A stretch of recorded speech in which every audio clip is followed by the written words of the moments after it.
Ah, o solinho. Mas melhor deixar assim. Não ensaiaram também. Não. A paz, irmãos.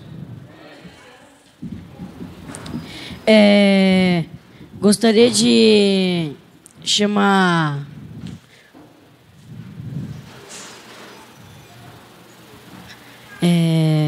antes disso, vamos fazer uma oração para o culto.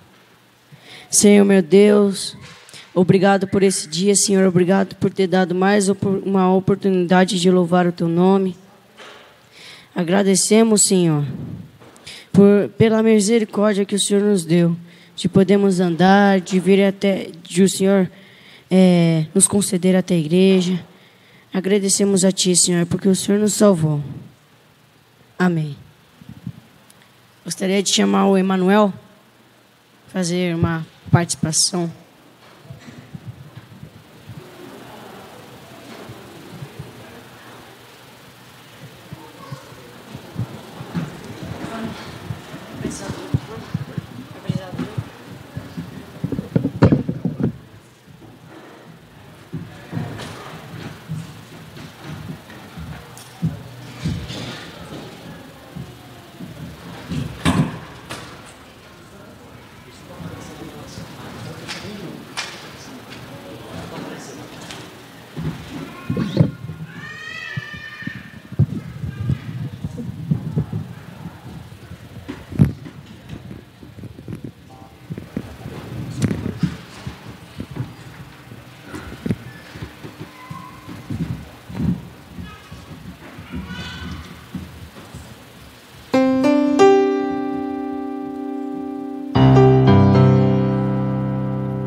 Gostaria de chamar a Karen para fazer uma saudação.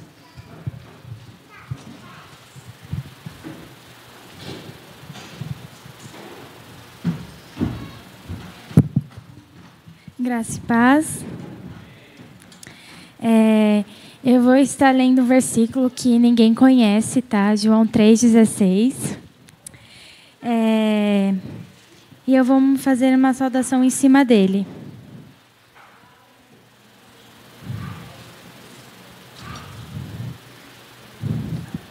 Porque Deus amou o mundo de tal maneira que deu o seu Filho unigênito para que todo aquele que nele crê não pereça, mas tenha vida eterna.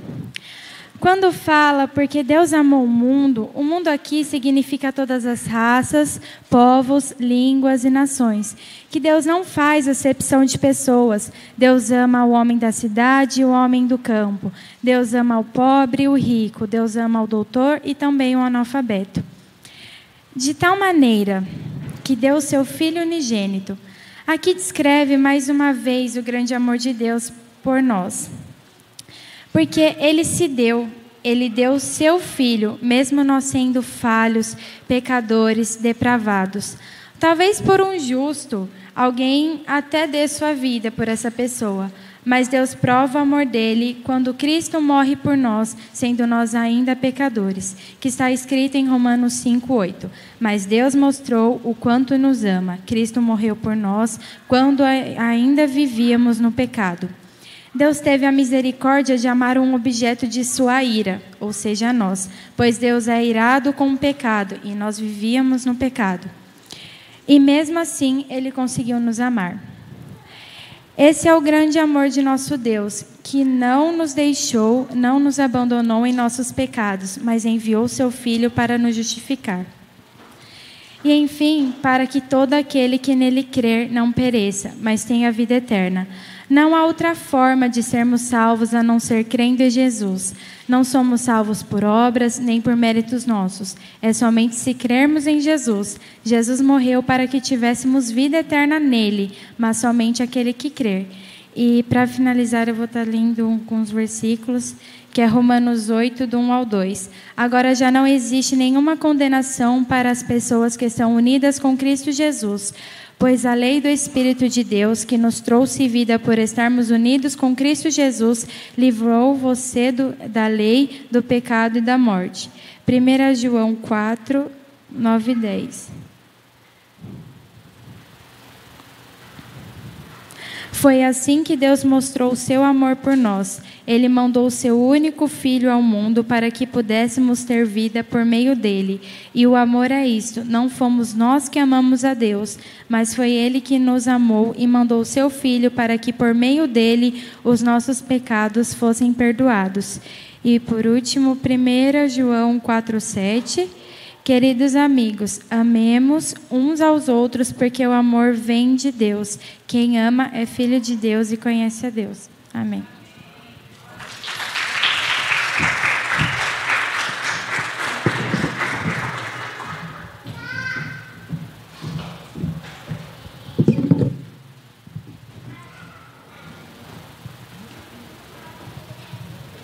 Gostaria de chamar o louvor.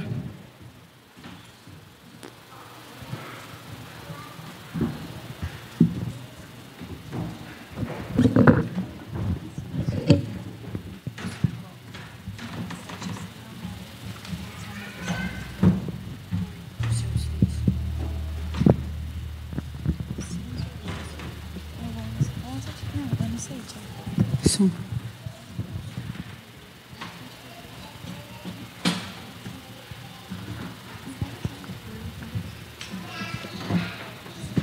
Graça e paz, irmãos.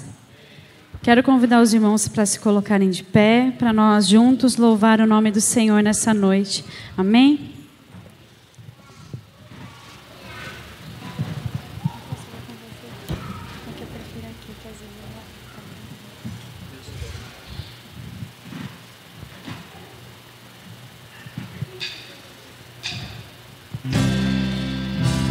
Tenha misericórdia, Deus.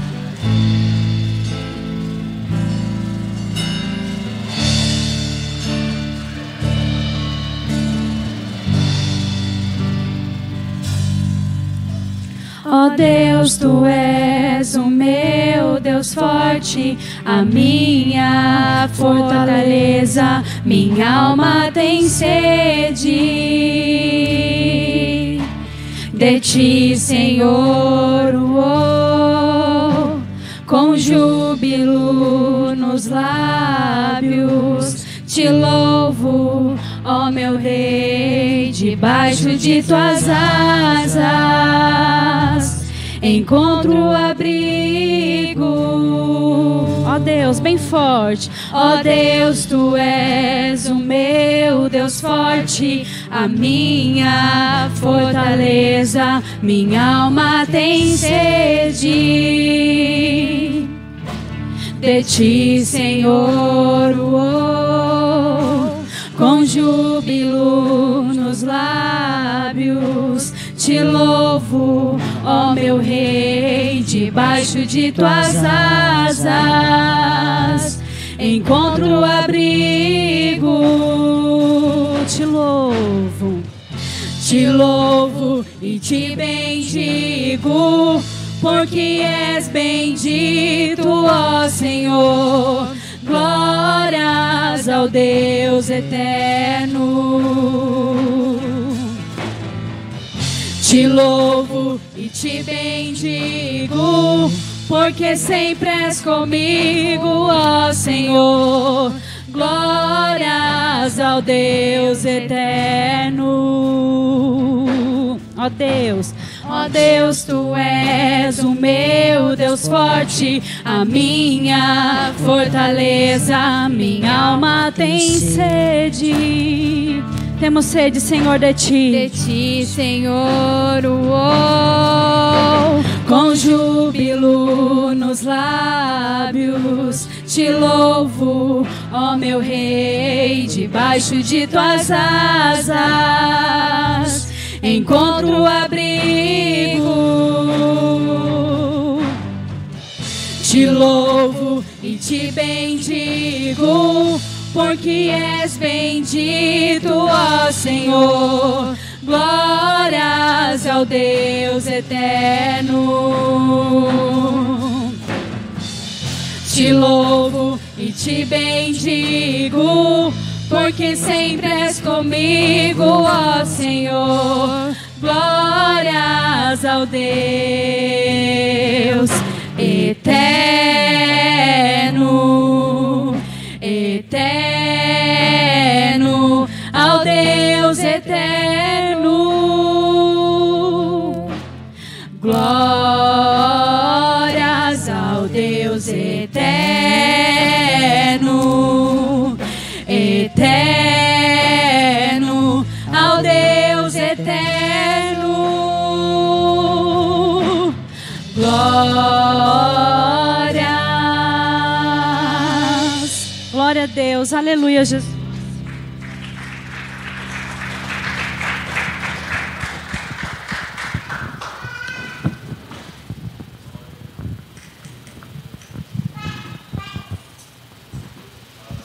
Deus, somente Deus, que criou o mundo e tudo que nele há.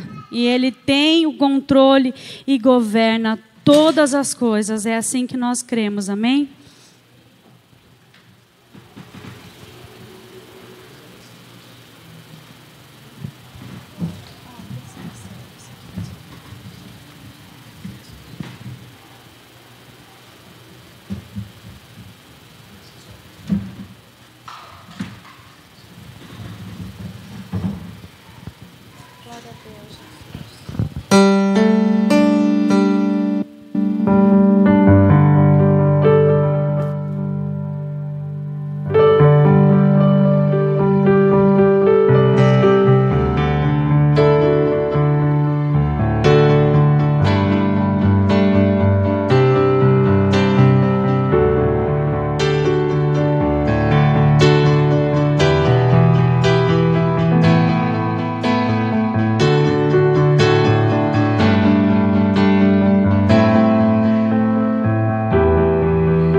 Você que pode respirar, existe pra mostrar a glória do Senhor. Deus, somente Deus, os seus mistérios pode revelar. Os seus desígnios quem jamais um dia conheceu, pois Deus somente é Deus.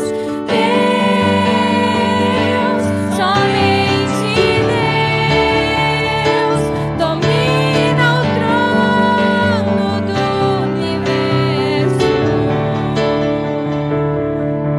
Que a voz da criação se erga para dar louvor somente a Deus.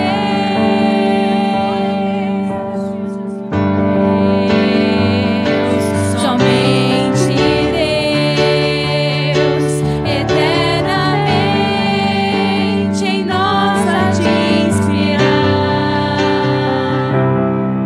a alegria de adorar, desejo exaltar a Deus, somente a Deus.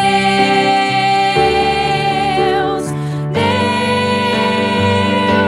somente Deus, os hino ao trono do universo. Que a voz da criação se erga para dar louvor somente a Deus. Bem forte. Deus, somente Deus, domina o trono do universo. Que a voz da criação se erga para dar louvor somente a Deus. Que a voz da criação se erga para dar louvor somente a Deus. Louvor somente a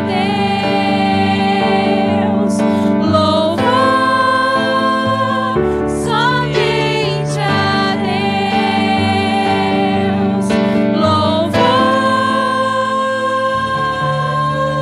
Louvor somente a Deus. Glória.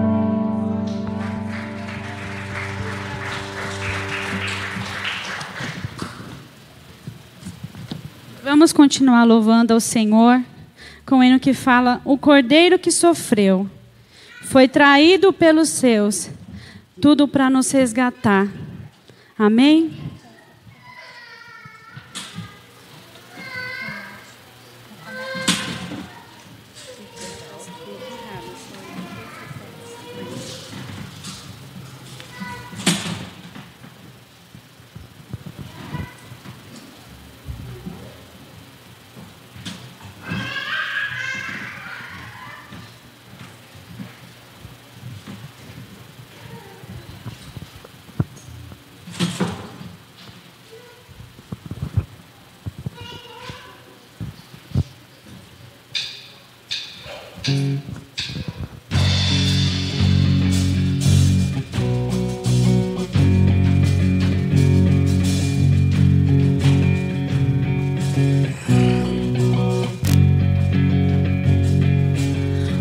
O Cordeiro que sofreu, traído pelos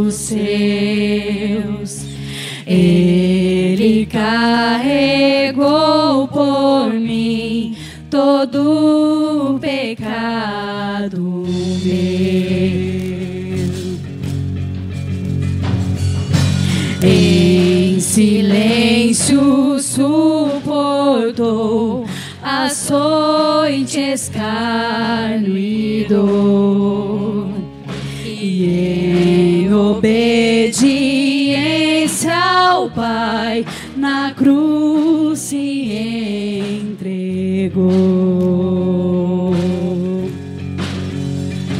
Numa rude cruz me salvaste,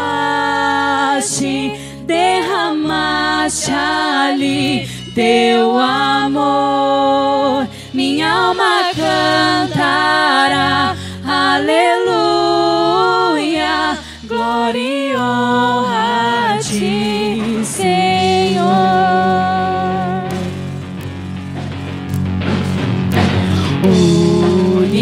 Unigênito de Deus, vieste redimir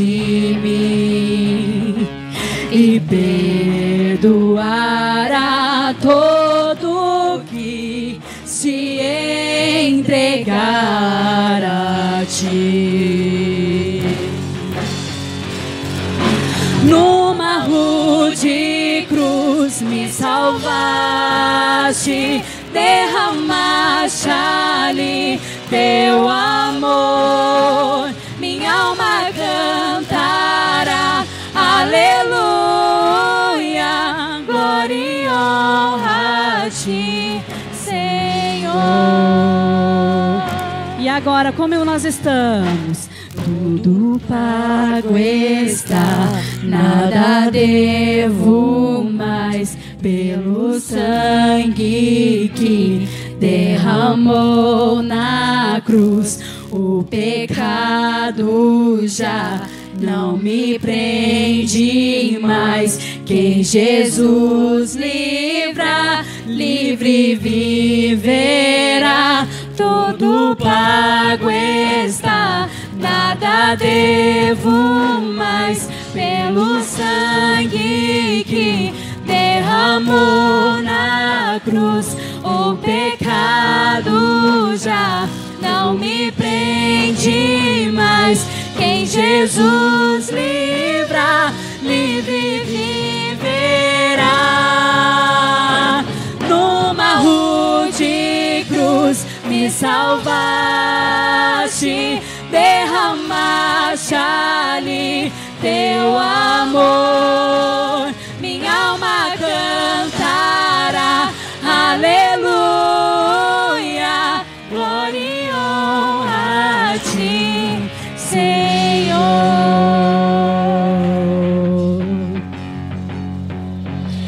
Quando a pedra se moveu e nada se encontrou, aleluia, glória a Deus, Jesus ressuscitou.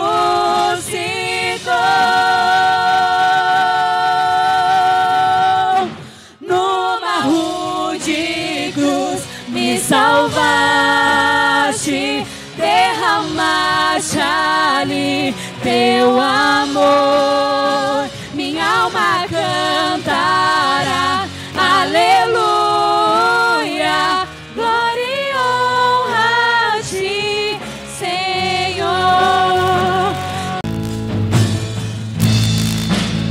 Limpo e resgatado, meu coração abriu pra tua cruz.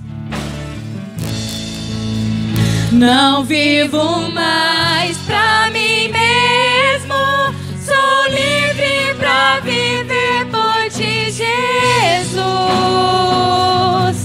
meu Salvador, serei pra sempre teu, meu libertador, serei pra sempre teu, meu Salvador, serei pra sempre teu.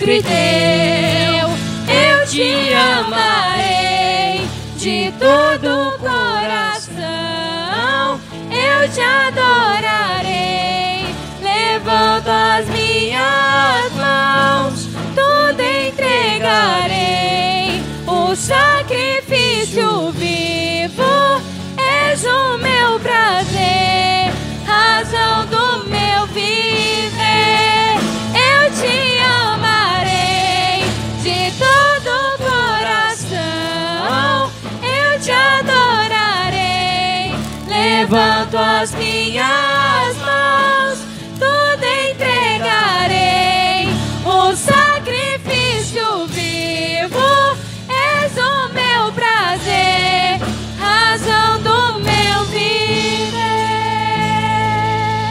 meu Salvador, serei pra sempre teu, meu libertador, serei pra sempre teu. Glória a Deus.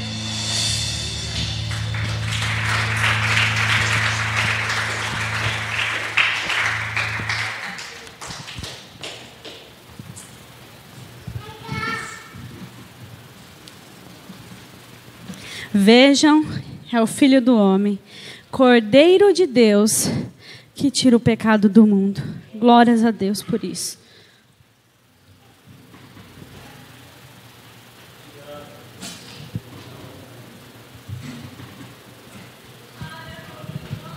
Glória a Deus, aleluia, Jesus. Obrigado, Senhor.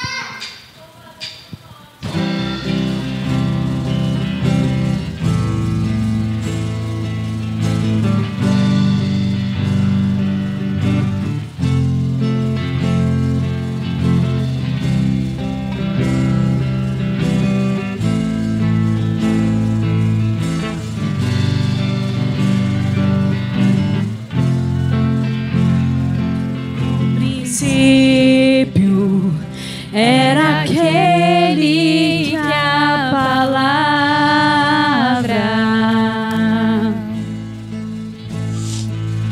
estava com Deus e era Deus. Obrigado, Senhor Jesus. Por meio dele, Deus fez todas as coisas. Nada existiria se não fosse por ele. Ele é a luz que brilha na escuridão, e as trevas não podem o deter. A plenitude de toda a criação,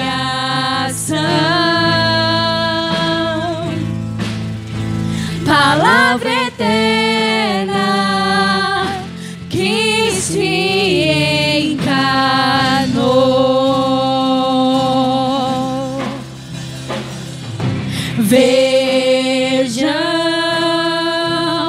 é o Filho do Homem, Cordeiro de Deus,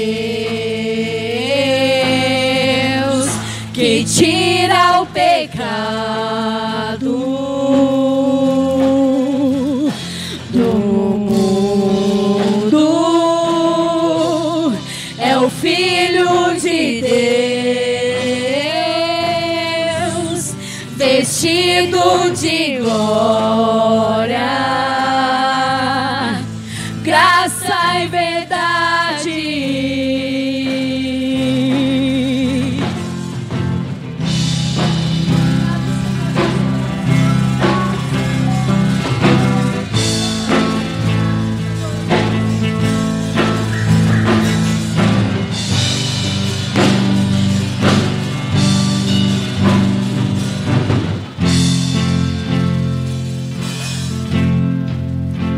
Ele é a luz que brilha na escuridão, e as trevas não podem o deter. A plenitude de toda a criação,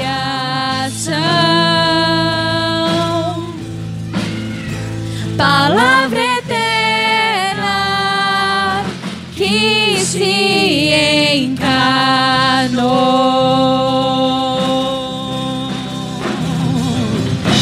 Vejam, é o Filho do homem, Cordeiro de Deus, que tira o pecado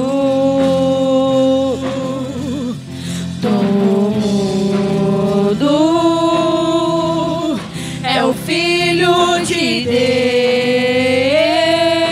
Deus, vestido de glória, graça e verdade. Vejam, é o Filho do homem, Cordeiro de Deus, que tira o pecado do mundo. É o Filho de Deus, vestido de glória, graça e verdade.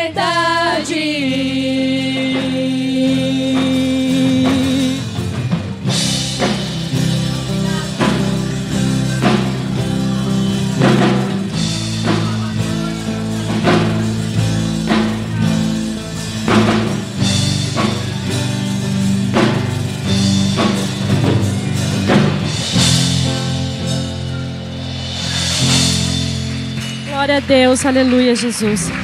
Vamos voltar no refrão só uma vez. Eu esqueci de avisar os irmãos que vieram preparados com os seus dízimos e ofertas para contribuir na casa do Senhor. Vamos voltar. Ele é a luz? Rapidinho. Enquanto isso, os irmãos contribuem.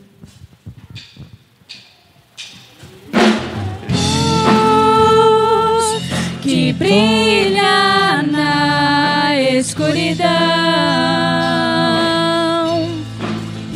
e as trevas não podem o deter. A plenitude de toda a criação, palavra eterna que se encarnou.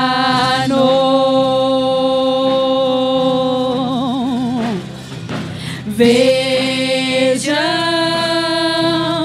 é o Filho do homem, Cordeiro de Deus, que tira o pecado do mundo. É o Filho de Deus,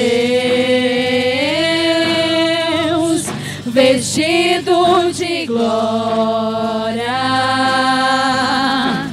graça e verdade.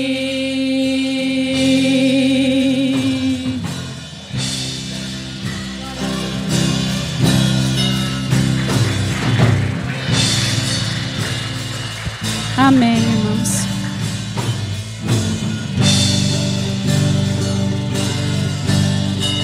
Os irmãos podem ficar à vontade, irmãos.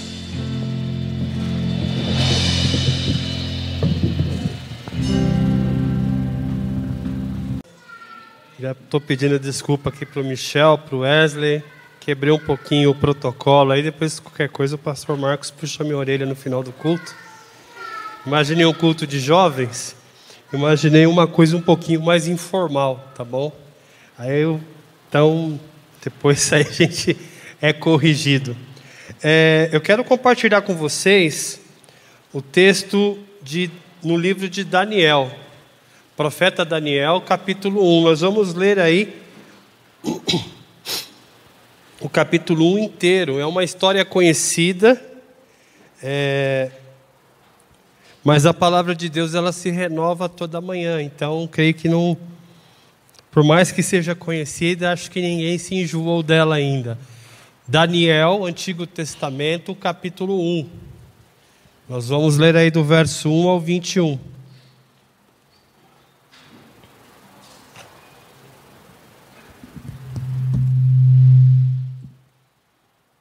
Livro de Daniel, capítulo 1, verso 1 ao 21.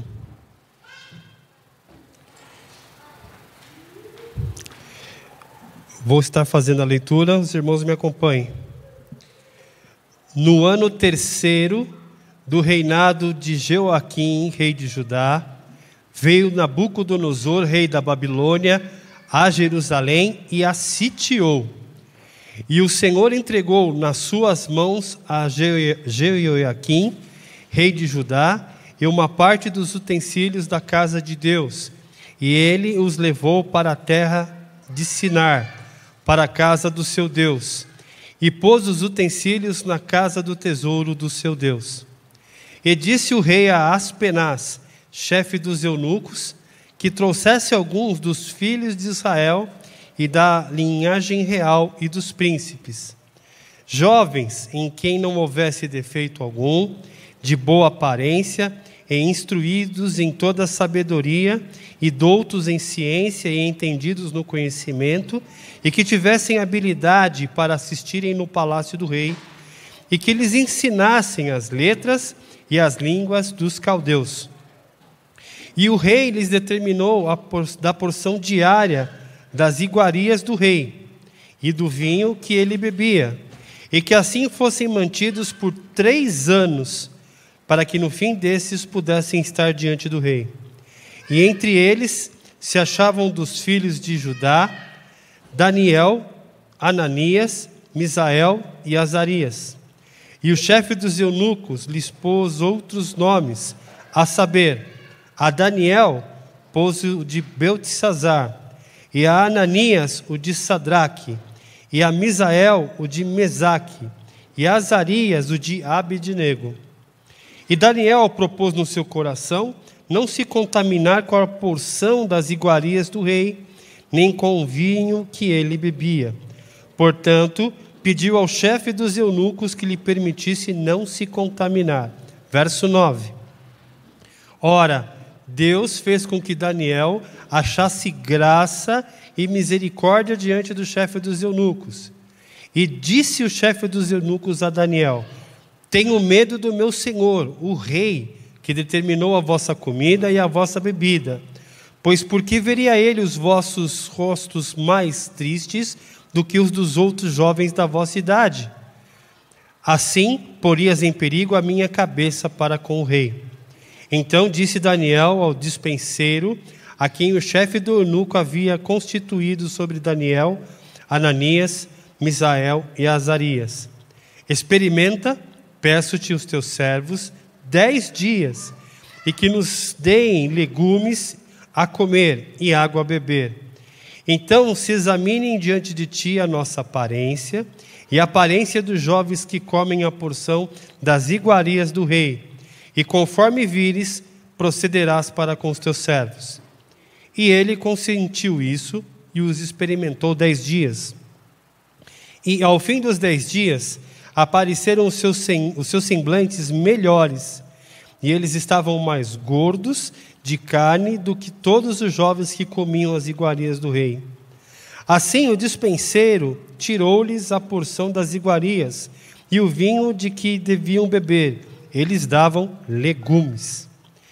Quanto a estes 4 jovens, Deus deu-lhe Deus lhes deu o conhecimento e a inteligência em todas as letras e sabedoria. Mas a Daniel deu entendimento em toda a visão e sonhos. E ao fim dos dias em que o rei tinha falado que os trouxessem, o chefe dos eunucos os trouxe diante de Nabucodonosor. E o rei falou com eles, e entre todos eles não foram achados outros tais como Daniel, Ananias, Misael e Azarias. Portanto, ficaram assistindo diante do rei. E em toda a matéria de sabedoria, de discernimento, sobre o que o rei lhes perguntou, os achou 10 vezes mais doutos do que todos os magos e astrólogos que haviam em todo o seu reino. Verso 21, e Daniel permaneceu até o 1º ano do rei Ciro. Meus irmãos, nós temos esse livro, um livro importante das Sagradas Escrituras, um livro escrito pelo profeta Daniel, um livro que tem ali uma nuance muito forte de situação histórica, porque ele registra fatos que estavam acontecendo na vida de Judá, uma nuance muito importante a respeito da questão de profecias. Ao mesmo tempo que Daniel relata fatos que estão ocorrendo, que ocorreram, ele também, o Senhor o usa para falar acerca de coisas que ainda virão. Esse livro nos conta 5 histórias de Daniel e de seus amigos, e nesse livro também temos 3 profecias. Nesse capítulo 1, a gente começa vendo a questão do que o povo de Deus, no 3º ano do reinado de Jeoaquim, rei de Judá, ele é levado cativo. Ele é levado para a Babilônia. A questão aqui é que Daniel, ao escrever esse livro, ele deseja o quê? Dar esperança ao povo de Deus. A situação que esse povo passou aqui nesse cativeiro, ou nesse momento em que a cidade de Jerusalém ficou sitiada, foi uma situação de crise, uma situação de dificuldade, uma situação de extrema tristeza e desespero. Daniel, ele escreve, ele relata esse livro para que, apesar de tudo isso que aconteceu, o povo não perdesse sua fé e sua confiança em Deus, para que o povo não desanimasse a despeito de tudo que estava acontecendo. Esse 3º ano do reinado de Joaquim, ele é ali em torno de 605. Ele veio 3 vezes a Jerusalém, sitiando-a e levando pessoas cativas. Daniel e os outros rapazes, eles possivelmente foram levados na primeira investida de Nabucodonosor. Nabucodonosor, ele a princípio, ele era um capitão, um príncipe capitão do exército de Babilônia. Após ele ganhar dos egípcios na batalha de Carquemes, ele é promovido, né? Ele é promovido a rei. Ele vira rei ali. E Judá, que era, digamos, aliada do Egito, acaba entrando no raio de ação de Nabucodonosor, e ele vem e sitia. Ele, nessa primeira visita indesejada, digamos assim, de Nabucodonosor, é que Daniel, Sadraque, Mesaque e Abednego são levados. Eles eram adolescentes, alguns estimam entre 12 a 14 anos, outros um pouquinho mais velho, 15 e 16 anos, mas adolescentes. Eles são deportados, eles eram da nobreza, e eles são deportados para a Babilônia. Reinado de Joaquim, rei de Judá, veio Nabucodonosor, rei da Babilônia, a Jerusalém e a sitiou. Vamos já lendo, passando pelo texto e já pensando as lições para a gente. Verso 2, e o Senhor a entregou nas suas mãos. Percebam que a Babilônia era um reino poderoso, o maior reino da terra. Eles venceram os assírios, eles despojaram os egípcios, e agora eles são o reino mais poderoso da terra. Nabucodonosor, nessa época, ele era o homem mais poderoso da terra. Só que Daniel fala para aquelas pessoas, Esse fato aqui aconteceu em 605, tá bom? Daniel, ele escreveu esse texto para aqueles que tinham sido levados para o cativeiro em torno de 540, 550, tá bom? Foi quem? Foi o Senhor que entregou o povo de Jerusalém, o povo de Judá, nas mãos de Nabucodonosor. Daniel, ele fala, olha, não foi as proezas militares de Nabucodonosor, não foi o grande exército de Nabucodonosor, não foi a grande potência da Babilônia que fez isso, mas foi o Senhor. Ou seja, Daniel, ele aqui já de cara nos remete ao quê? A soberania e o governo de Deus sobre o quê? Sobre os homens, sobre todas as nações e sobre toda a história. Percebam, você falar numa situação de desgraça, ou assim, sobre uma situação que ocorreu, de extrema desgraça e desespero, para um povo que está afastado da sua terra, olha, foi Deus que quis isso, foi Deus que fez isso. É complicado. O Senhor entregou nas mãos de Nabucodonosor o rei Jeoaquim e uma parte dos utensílios da casa de Deus, ou seja, o rei é preso, Nabucodonosor pega os utensílios da casa de Deus, ele arrebenta o templo de Salomão, pega os utensílios da casa de Deus, leva para a casa do Deus dele, do Deus dos babilônicos, que era Mardoqueu ou Bel, mesma coisa. Então, no verso 2, para a casa do seu Deus, e pôs os utensílios na casa do tesouro do seu Deus, esse Deus de letra minúscula não é o Deus de Israel, do Deus de Judá, é o Deus dos babilônios, Mardoqueu ou Bel. Vamos lá. E disse o rei a Aspenaz, ele é um eunuco, aí teve até o pastor Marcos sacou uma versão lá que eu nunca vi na vida, brincadeira essa parte do nunca vi na vida.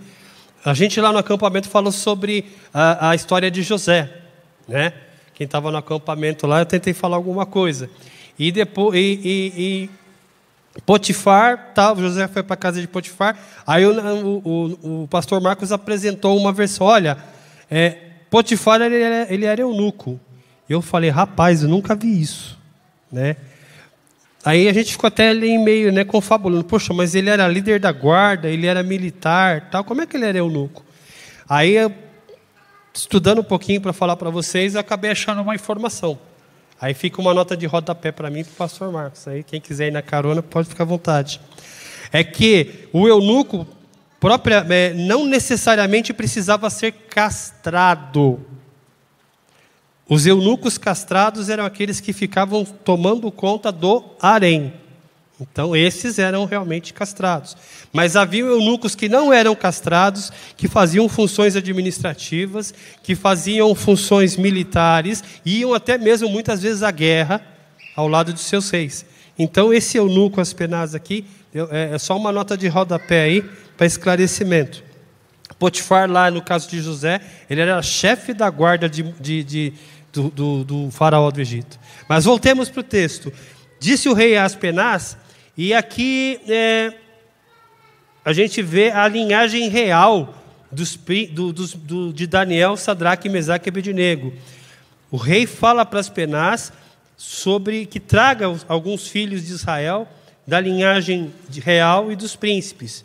E aí tem todo aquele critério, né? Jovens de boa aparência, jovens instruídos em sabedoria, doutos em ciência, entendidos no conhecimento, e que tivessem habilidade tal para assistirem no palácio.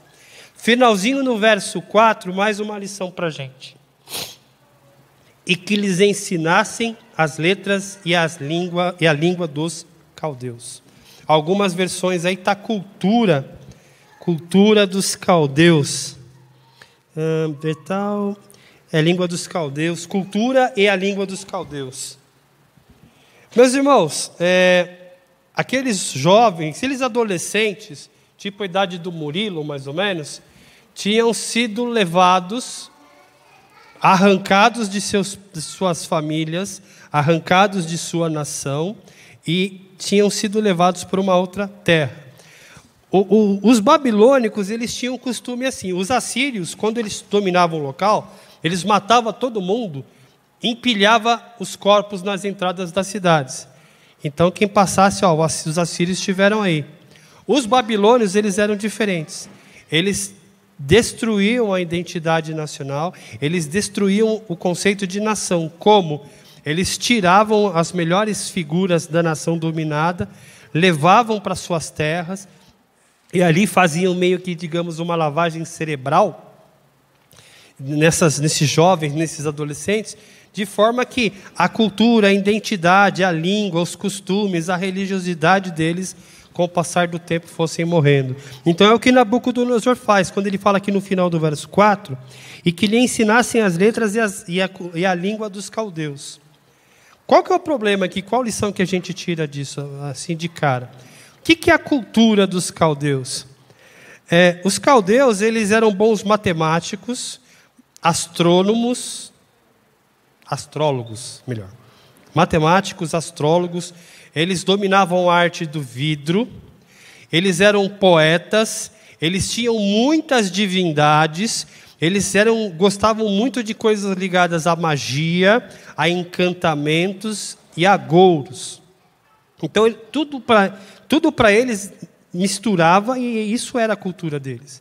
Então não tinha assim separação entre religiosidade, entre magia, entre coisas mais nobres, digamos, como mexer com vidro, matemática, astrologia e essas coisas todas.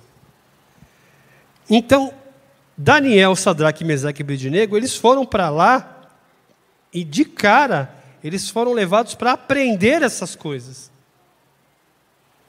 Eles foram para lá e tiveram que aprender a língua, ou seja, um dos primeiros identificadores de uma cultura é a língua. Eles tiveram que aprender outra língua. E isso é tão certo, como eu falei para vocês, que no tempo de Jesus, a língua falada lá entre o povo era a língua que eles aprenderam aqui, o aramaico. O hebraico era só nos sinédrios, na sinagoga, no templo. O hebraico. A língua que o pessoal falava fluentemente no tempo de Jesus era o aramaico. E foi aprendido quando? Aqui, na época do exílio. E Daniel tem que aprender essa língua. Tem que aprender essa cultura nova. E aqui sai um desafio para a gente. Por quê? Muitas vezes, você pode procurar na internet que você vai achar alguma coisa, Franklin Ferreira falando sobre o cristão e a cultura. No sentido de que nós podemos morrer abraçado com a cultura, no sentido de sermos influenciados por ela, podemos nos afastar totalmente dela e não querermos nada com ela, ou podemos entender sobre ela. E parece-me que aqui os rapazes, né, Daniel, Sadraque, Mesaque e Abednego, Deus os leva a isso, a aprender essa cultura dos caldeus. E pela história e pelo desenrolar do livro, você vai ver que, embora eles tenham aprendido a cultura, e lembre-se que a cultura envolvia algumas coisas estranhas que para a gente soaria mal hoje, eles não deixaram se contaminar. Meio Paulo, examina tudo, retém o que é bom e o resto joga fora. E parece-me que eles fizeram isso aqui. Língua dos caldeus, cultura dos caldeus. Muitas vezes nós, como os jovens, eles têm essa dificuldade, e a gente como um todo, por que não dizer? Até que ponto eu posso fazer isso, que é algo que está, digamos, mundano, ou do mundo, que não afete minha fé? Ou até que ponto eu não posso fazer isso? Até que ponto isso compromete ou não minha fé? Até que ponto eu tenho que evitar tudo e todos em nome da minha fé? Ou até que ponto eu tenho que ser um personagem, tenho que ser um desbravador que, através da minha fé, eu influencie a cultura, influencie as pessoas que fazem parte dessa cultura que eu julgo pecaminosa. Aí está um desafio, não só para os jovens, mas para todo crente e para a igreja na face da terra. A gente vê, o pastor Marcos me mandou um monte de áudios, né? E um deles, o pastor Augusto Nicodemos Lopes, está falando sobre um americano que veio dar uma das palestras, e ele perguntou, fala para mim do Brasil, quantos por cento de evangélicos você tem? E ele falou assim, a gente tem 25%. E o americano ficou de boca aberta, vocês têm 25% de crentes no Brasil? E a corrupção? E a desigualdade? Como é que vocês me explicam isso? Ou seja, embora tenhamos um grande número de crentes, nós não influenciamos ninguém. Nós não somos instrumentos de Deus para mudar a nossa cultura, para mudar, para ser o sal e a luz, onde quer que nós estejamos. E parece-me que Daniel estava aqui assim, estava nesse caminho, imerso numa cultura diferente, aprendendo, sendo obrigado a aprender uma língua e uma cultura diferente, ele não se deixou contaminar. Um outro exemplo muito claro na Bíblia, Moisés. Criado na corte de Faraó, um momento ele é pensado dessa situação, mas mesmo assim, ele ficou ali vários anos na corte egípcia. Seguindo, verso 5, e o rei lhes determinou a porção diária das iguarias do rei e o vinho que ele bebia por 3 anos. O rei estava mudando a língua deles. Vocês não vão falar mais hebraico, vocês vão falar aramaico agora. Vocês estão proibidos de falar a língua de vocês. E agora vocês vão comer a minha comida. E parece-me que esses moços, esses adolescentes, até aprender uma nova língua não houve problema. Até aprender a cultura, vamos aprender, vamos estudar, vamos ver qual que é, o que é. Agora, na questão dos alimentos começou a haver problema. Eles deveriam comer das iguarias do rei, da mesa, da comida, de tudo que o rei comia, eles deveriam comer por 3 anos. E aí Daniel ele prossegue, no verso 6, eles se achavam os filhos de Judá, Daniel, Ananias, Misael e Azarias. Uma outra questão, o chefe dos eunucos, que é Aspenaz, mudou o nome deles. Para o judeu, o nome tem assim, não é uma coisa que nem a gente, eu gosto do jogador de futebol, lá vou pôr o nome do meu filho de Romário. Ninguém merece, mas tudo bem, tem louco que fez isso. Né? Eu gosto do ator, da atriz tal, vou colocar o nome dele ou dela, da criança pobre coitada, no nome do ator ou da atriz. Na cultura judaica, o nome tem assim um significado. Ele não é à toa, não é tolamente que eles colocam o nome nos seus filhos. Né? Após a circuncisão, no 8º dia, o pai decide o nome do filho e tem todo um pensamento, tem toda uma conotação que o pai usa para colocar esse nome. E aqui, o nome deles é mudado. Vocês já devem talvez ter ouvido isso, mas a gente vai repassar. Daniel, todo nome que tem o El ali, o El é Deus em hebraico, né? Daniel, Deus é o meu juiz. Ananias, Javé ou Yavé é grandioso. Misael, tem o Elzinho aí. Quem é o que Deus é? E Azarias, Yavé tem me ajudado. Ou seja, nomes que remetem a toda uma tradição, a toda uma religiosidade, a todo algo voltado para Deus. Eles estão aprendendo língua, estão aprendendo uma cultura, e agora vão mudar o nome deles. Ou seja, Daniel ele vira Beltesazar, que Bel proteja a sua vida, significado de Beltesazar. Se lembre que Bel, todos os utensílios do templo foram levados para o templo do deus babilônico Bel, o principal deus. Então Daniel, que é Deus é o meu juiz, virou que Bel proteja a sua vida. Sadraque, que é... ou Ananias, né? Não, perdão. Ananias, que é Javé, é gracioso, virou Sadraque. O mandamento de Acu. Acu é um deus sumério, deus da lua. Vamos lá. Misael, quem é o que Deus é? Virou Mesaque, quem é o que Acu é? E Azarias, Javé tem me ajudado, virou Abidnego, servo de Nebo.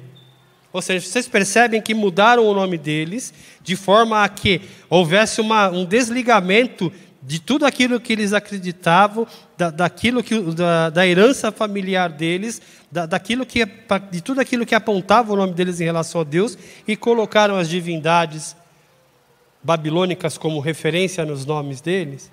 Imagine se mudasse o seu nome e toda vez que você ouvisse o teu nome, te lembrasse uma coisa que te soa estranha ou que te causasse estranheza. Foi o caso deles.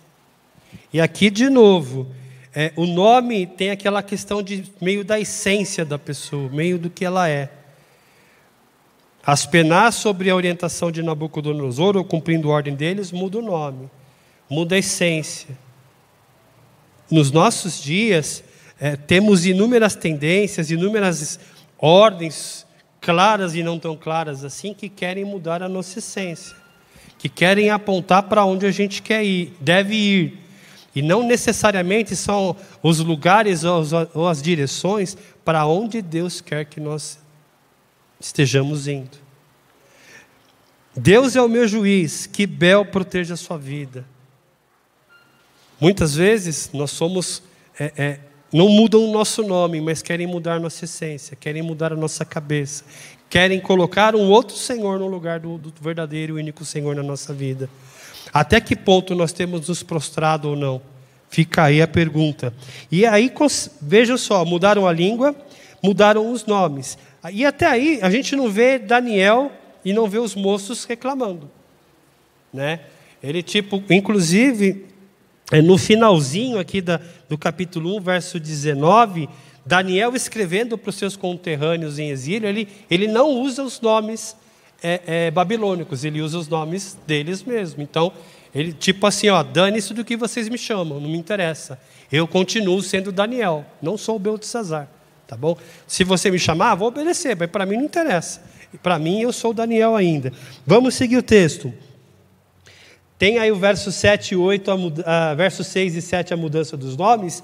E aí no verso 8 a gente faz uma ligação com o verso 5. Por quê? No verso 5, o que aconteceu? O rei determinou uma dieta, ou uma forma de comer para eles, uma forma de se alimentar. Tudo que for da iguaria, da mesa do rei, todas as guloseimas, todas as carnes, todo o vinho que tiver lá é o que vocês vão se alimentar. Ou seja, dentro da cultura babilônica, tudo aquilo que havia de bom e melhor.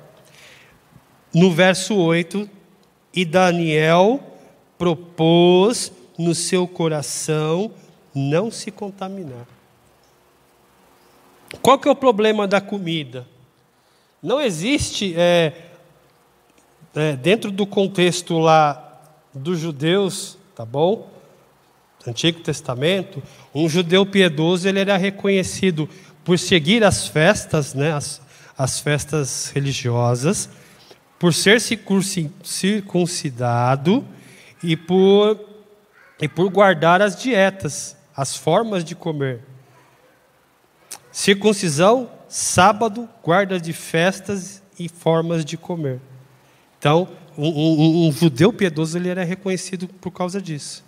No tempo aqui de Daniel. E quando fala, você vai ter que comer a comida do rei.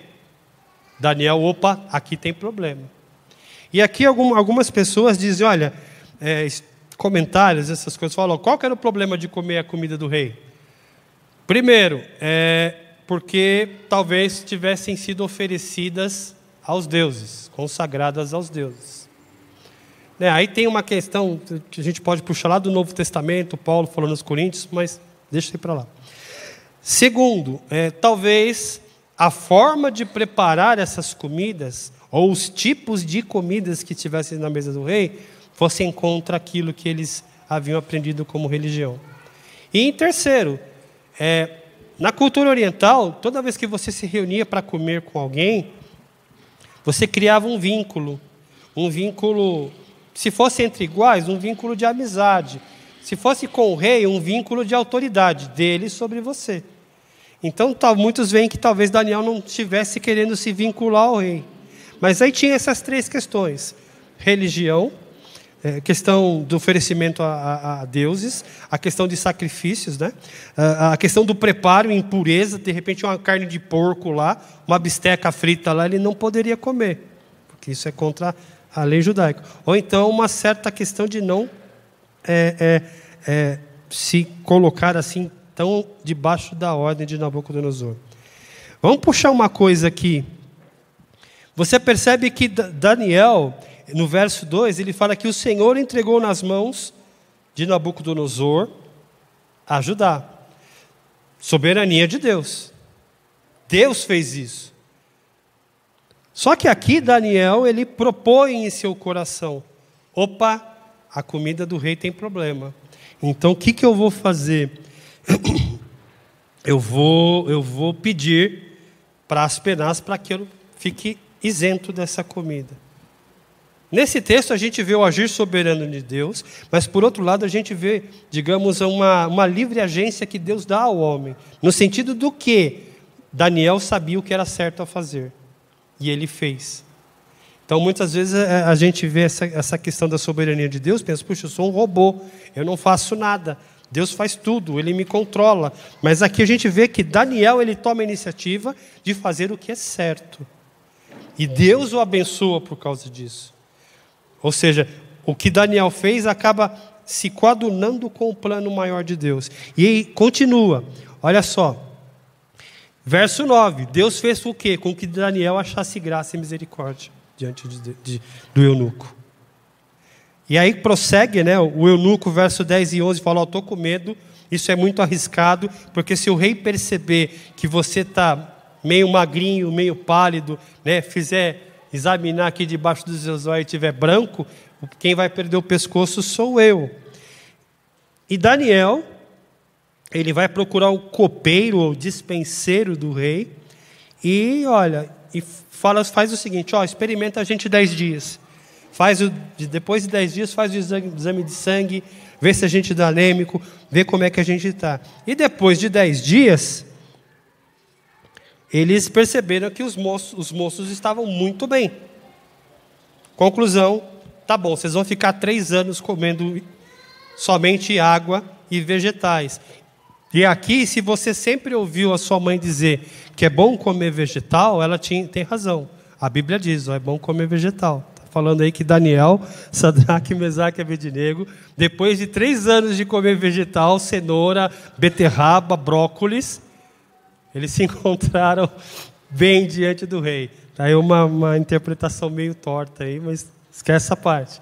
Mas na verdade é que Deus abençoou a fé daqueles rapazes. E aqui mais uma questão. Todo garota, todo adolescente, ele tinha uma formação dentro das escrituras daquela época, algo bem sedimentado. Portanto que quando Nabucodonosor quis ensinar outra língua para ele, isso não altera a minha fé, não ofende a minha fé. Nabucodonosor mudou o nome dele? Desculpa, tá? Dane-se. Vou continuar, mas isso para mim não tem nada a ver. Você vai comer a carne de porco, você vai comer a carne de coelho, você vai comer a carne de réptil, de morcego, lá na mesa do rei. Opa, peraí. Isso já ofende a minha fé, porque eu aprendi assim, assado. Lá em tal Levítico está escrito assim, em Deuteronômio está escrito assado. Ou seja, todo jovem, ele tinha um profundo conhecimento da Bíblia da época, tá bom? Ele não tinha Novo Testamento aqui, ok? O que a gente pode aprender com isso? Como é que eu vou transformar a minha cultura? Como é que eu vou resistir Tem uma música do Resgate muito antiga, era CD ainda, Novos Rumos, né? Que conta essa história. Como é que eu vou resistir aos manjares do rei? Será que assim, eu dar um estralo, simplesmente vou fazer? Vou pela minha força? Não, vou na minha vontade. Você acha que foi assim? Não, aqueles rapazes tinham um forte embasamento nas Sagradas Escrituras. A Sagrada Escritura é que nos dá sustentação, espiritual para batalhar e para fazer diferença não somente na igreja, mas lá fora. A formação cristã da gente é que nos permite não envergarmos diante de uma cultura, diante de uma cultura que fala para a gente que sexo é permitido antes do casamento, que drogas não tem problema, de filmes que falam que, por exemplo, é normal relacionamento homossexual. É um embasamento nas Sagradas Escrituras que capacitavam aqueles meninos a terem discernimento. Eu posso aprender a língua o aramaico, não tem problema. Eu posso... pode mudar meu nome, não tem problema. Mas, comer carne de porco, ou comer das iguarias e manjares do rei, aqui tem problema. E o que fez com que eles tomassem uma decisão acertada. A gente gostaria de não se contaminar. Verso 15. 15 a gente já foi, 16, 17.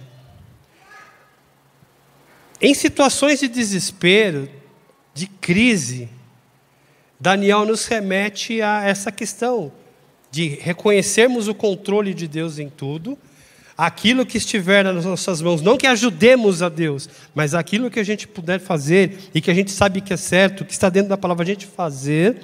E no verso 17 a gente vê que Deus recompensa a fidelidade desses moços. Por quê? Deus lhes deu. Eles já estavam estudando lá, mas Daniel fala, olha, a despeito de todo o meu esforço no estudo, o conhecimento e a inteligência em todas as letras e sabedoria foi me dada por Deus. Então, meus irmãos, percebam que aqueles jovens foram, digamos que, agraciados pela misericórdia de Deus, a ponto de eles se sobressaírem a todos os demais. E ao fim dos dias, verso 18, o rei chama, passou 3 anos. Eles fizeram o primeiro teste de 10 dias, o Aspenaz e o dispenseiro ficaram ali. Não, realmente, eles podem comer cenoura o resto da vida, que eles não vão ficar laranja e nem vão virar o coelho perna longa. Comeram 3 anos ali de legumes e frutas e água. Deu os 3 anos. Foram se apresentar ao rei. E o que acontece? O rei fala com eles, eles são testados, eles são ali sabatinados, não somos adventistas, tá bom? Sabatinados, e o que acontece? Verso 20, em toda a matéria de sabedoria e de discernimento, sobre o que o rei lhes perguntou, os achou 10 vezes, uma hipérbole. Assim, eles se sobressaíram de uma tal forma em relação aos outros candidatos, que eles ficaram em evidência em relação aos magos, astrólogos de todo o reino. Ou seja, eles foram testados, muitos outros amigos deles, que o texto não cita, mas que possivelmente tenham sido levados junto com eles, no meio do caminho, eles acabaram sendo aglutinados pela cultura, acabaram sendo aglutinados por todo esse sistema. Mas Daniel, Sadraque, Mesaque e Abednego, eles seguiram em frente, confiaram em Deus, fizeram, de acordo com o que Deus foi colocando, eles foram se prosseguindo e chegaram aqui. 3 anos de teste, de aprendizado, mas acima de tudo, fé e confiança em Deus. Uma coisa que eu consultei um texto de Augusto Nicodemos Lopes, e ele fala o seguinte: na época de Daniel, desses moços, os profetas eram Jeremias e, do outro lado, Isaías. Possivelmente Daniel e os outros moços, eles tinham aquela questão de Jeremias 25:11 na cabeça deles. Ou seja, a questão dos 70 anos.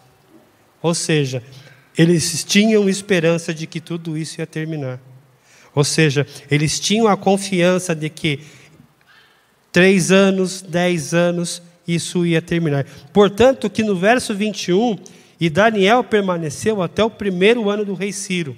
Ou seja, Daniel, ele passou da adolescência dele até em torno de 70 anos no cativeiro. Ele viu, aqui não está no verso 21, está querendo dizer que ele morreu. Mas ele viu Nabucodonosor, ele viu Belsazar, ele viu Dário, ele viu Ciro, que foi quem libertou o povo. Nessa história, meus irmãos, de fé e de confiança em Deus, para a gente terminar, a gente viu algumas coisas interessantes. Que uma delas, para a gente concluir, a questão da soberania de Deus. Por mais caótico que esteja a situação, mesmo que a sua cidade esteja sitiada como estava Jerusalém, saiba que Deus está no controle de todas as coisas.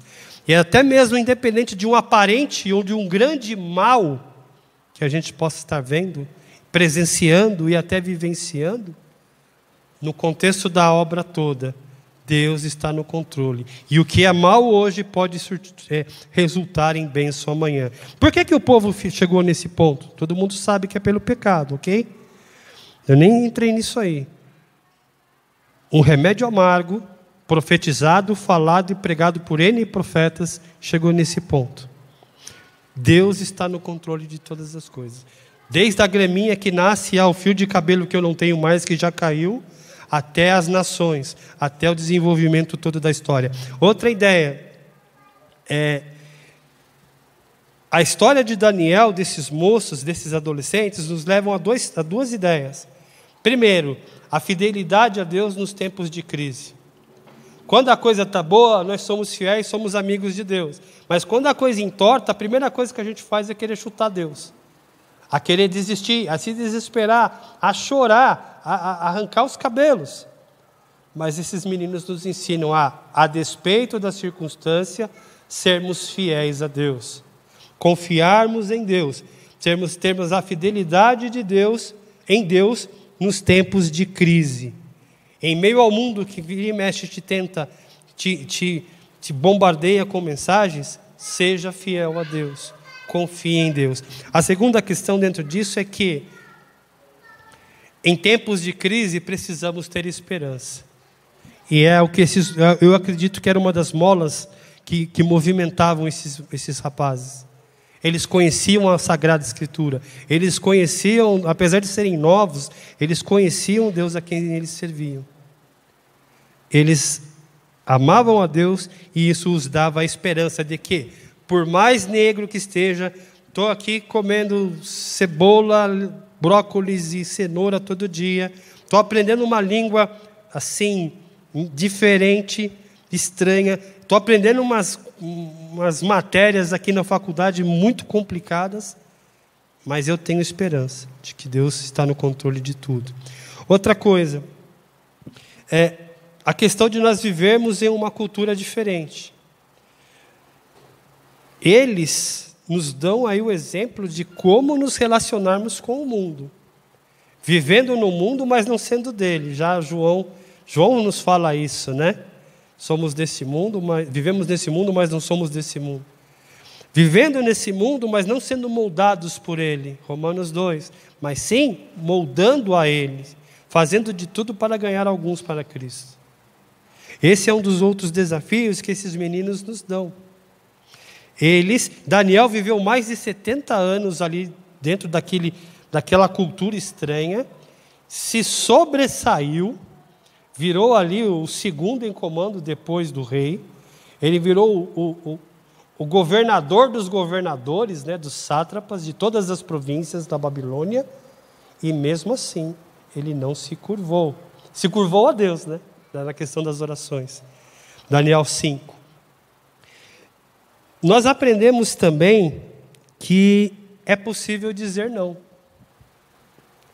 É possível dizer não às iguarias e aos manjares do rei. É possível dizer não a tudo aquilo que, embora seja atraente, seja bonito e apetitoso, de alguma forma nos torne contaminados ou impuros diante de Deus. É possível dizer não a tudo aquilo que de repente a gente sabe que desagrada a Deus. É possível dizer não e não somos justificados por causa disso. Apesar de sermos novos, temos a possibilidade de dizermos não ao pecado. Temos possibilidade de dizer sim a Deus e agradá-lo em tempos de crise como é que esses meninos viviam. Então, meus irmãos, Eu vou terminar aqui. Que Deus abençoe, Deus nos capacite a vivermos nesse mundo. Não como eremitas, mas como agentes de transformação. Como bênção de Deus na vida das pessoas. Falando que, apesar de tudo estar ruindo, Deus tem um plano e que Deus está no controle de todas as coisas. Obrigado, meus irmãos. Deus abençoe.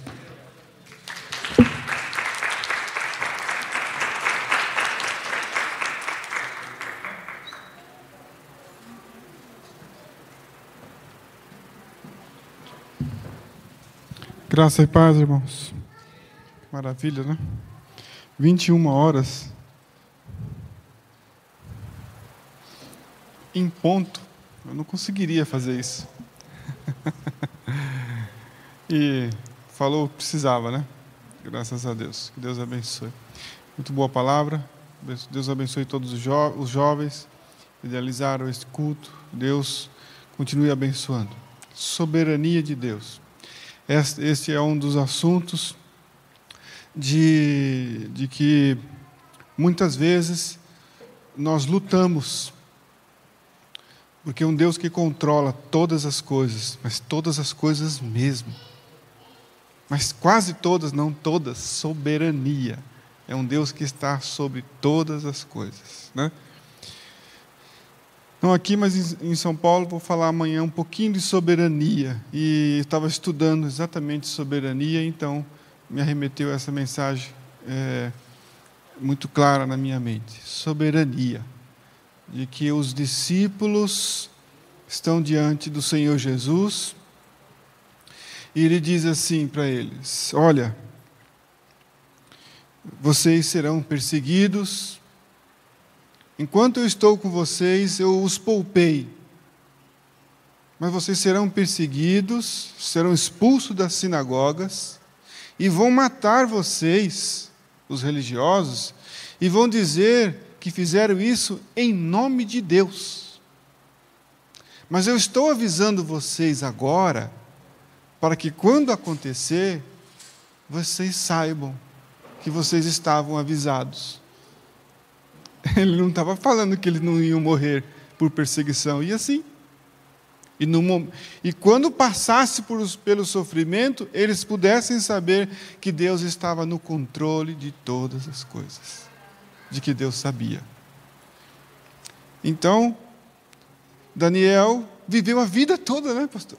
A vida toda praticamente fora como cativo. Não foi liberto. Então, às vezes, nós queremos que Deus nos tire do deserto e Ele faz uma proposta diferente. Vou estar com você no deserto. Mas, Senhor, eu estou esperando o Senhor mudar toda a situação. Quem disse que Ele vai mudar? Ele vai estar com você. Mas não é assim com fulano, mas com você vai ser. Eu estou na Tua presença há tantos anos, Senhor. Até quando? Quer saber, de repente, até a morte. Então, são propostas individuais para as vidas, para aqueles que estão no controle do Senhor. Todas as coisas vão cooperar, no fim, para o bem.